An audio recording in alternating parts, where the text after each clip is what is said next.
The Miracle, Episode 90, In the Womb, dalam rahim. Kandungan Al-Quran membuat banyak cendekiawan dan ahli di bidang tertentu terkagum-kagum karena sangat sesuai dengan penemuan ilmiah yang belum terungkap dan dibuktikan pada fase-fase awal turunnya Al-Quran.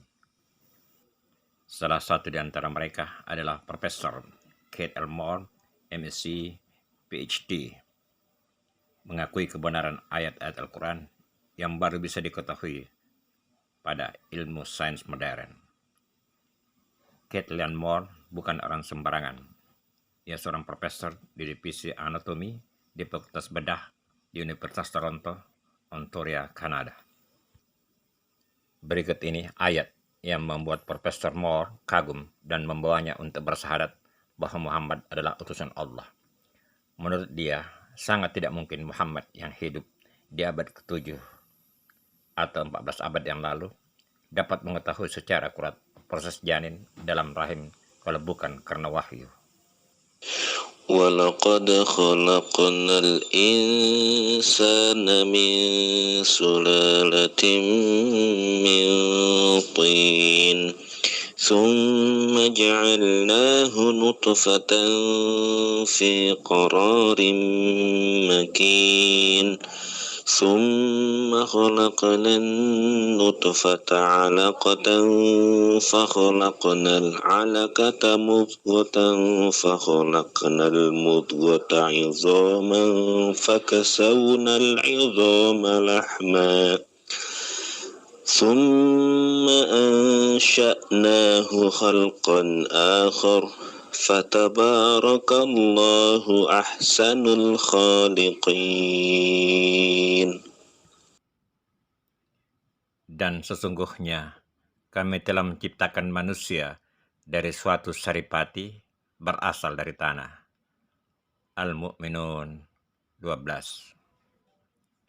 Kemudian kami jadikan saripati itu air mani yang disimpan dalam tempat yang kokoh, rahim.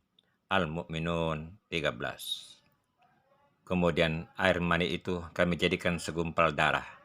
Lalu segumpal darah itu kami jadikan segumpal daging. Dan segumpal daging itu kami jadikan tulang belulang.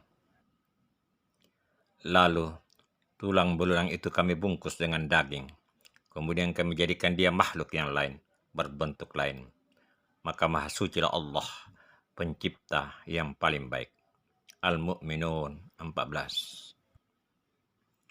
Pengetahuan mengenai pentahapan embrio manusia tidak terbayangkan hingga abad ke-20 ketika Streetis 1941 dan O'Reilly 1972 pertama kali mengembangkan sistem pentahapan.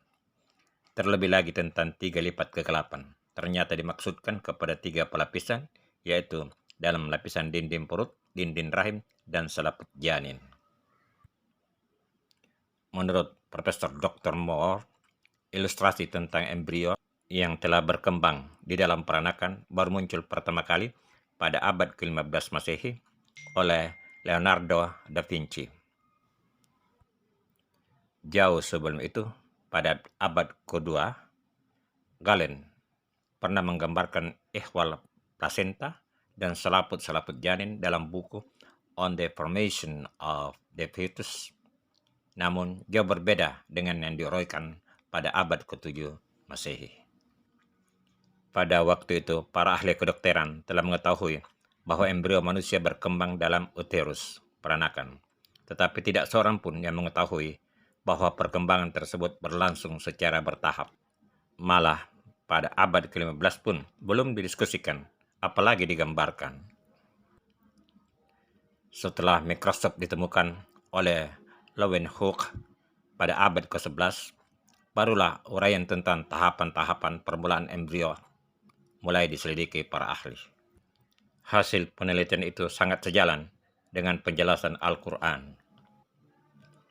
Inilah yang membuat Profesor Keith Elmore terheran-heran. Bagaimana mungkin seorang laki-laki yang buta huruf mengemukakan tahapan perkembangan janin secara akurat? Inilah yang mengantarkan Profesor Moore mendapat hidayah.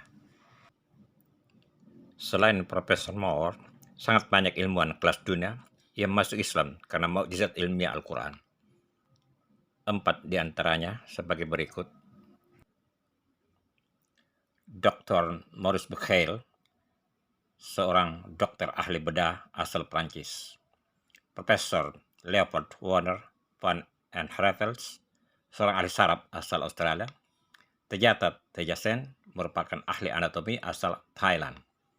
Dan John Dean, ahli kesehatan dan nutrisi asal Amerika Serikat. Para ilmuwan tersebut mendapatkan penemuan dengan hasil riset ilmiah mereka. Kemudian sadar bahwa apa yang mereka anggap sebagai penemuan bukan suatu yang baru bagi Islam. Sebenarnya, hal tersebut telah dikemukakan oleh Al-Quran pada abad ke-7.